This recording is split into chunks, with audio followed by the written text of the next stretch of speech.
करते। भगवान हमें छोटी छोटी खुशियों के रूप में उपहार देते रहते हैं, लेकिन हम उसे याद नहीं करते। समय समय पर भगवान का रहना चाहिए। एक निर्माणाधीन भवन की 7वीं मंजिल से ठेकेदार नीचे काम करने वाले मजदूर को आवाज दे रहा था, लेकिन वो मजदूर अपने काम में इतना व्यस्त था कि उसे सुनाई नहीं दे रहा था, और निर्माण कार्य की तेज आवाज के कारण भी मजदूर सुन न सका कि उसका ठेकेदार उसे आवाज दे रहा है। ठेकेदार ने उसका ध्यान आकर्षित करने के लिए 1 रुपये का सिक्का नीचे फेंका, जो ठीक मजदूर के सामने जाकर गिरा। मजदूर ने सिक्का उठाया और अपनी जेब में रख लिया और फिर अपने काम में लग गया। ये देखकर ठेकेदार फिर से उसे अब उसका ध्यान खींचने के लिए ठेकेदार ने पुनः एक 5 रुपये का सिक्का नीचे फेंका। फिर वैसे ही किया। मजदूर जैसे ही सिक्का पास में आया, उठाया और अपने जेब में रख लिया। फिर 10 रुपये का सिक्का फेंका। उस मजदूर ने फिर वही किया और सिक्के जेब में रख लिए। ये देखकर ठेकेदार ने एक छोटा सा पत्थर का टुकड़ा लिया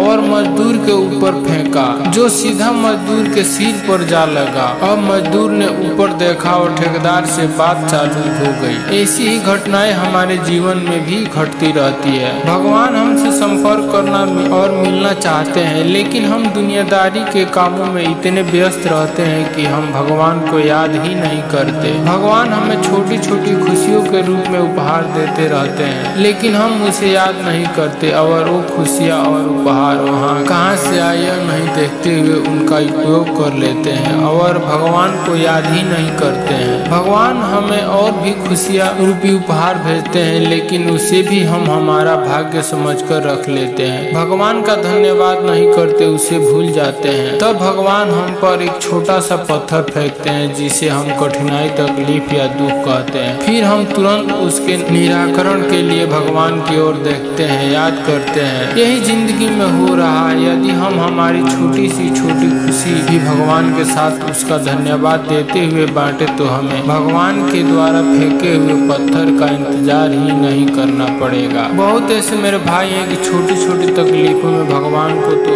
अशब्द भी कह देते हैं, लेकिन भगवान को अशब्द नहीं करना चाहिए, क्योंकि वो हमारे प्रभु है, भगवान है। उनकी ही मर्जी से पूरी दुनिया चलती है। आपको पता है दुनिया बनाने में कितना समय लगा है? ये दुनिया बनाने में सिर्फ उतना समय लगा है जितना समय आपका आँख का पलक झपकते में हो जाता है। ये पूरा दुनिया का सृष्टि का रचना सिर्फ उतनी देर में हो गई है। इसीलिए हमें चाहिए कि हम अपने जीवन में भगवान के आशीर्वाद का आभार व्यक्त करते हुए हर खुशी को उनके साथ बांटते और उनकी राह पर चले। भगवान की अनमोल कृपा हमें हर कदम पर मिलती रहेगी और हम हर परेशानी से मुक्त हो जाएंगे। तो बोलिए जय श्री कृष्ण। सच तो यही है कि भगवान की कृपा हमारे साथ हमेशा रहती है, और हमें चाहिए कि हम अपने जीवन की हर छोटी खुशी के लिए भगवान का धन्यवाद करें। अगर हम भगवान का धन्यवाद करते रहे तो जीवन में कोई कठिनाई नहीं आएगी, क्योंकि हम हमेशा भगवान के साथ जुड़े रहेंगे और उनकी कृपा से लाभान्वित होते रहेंगे।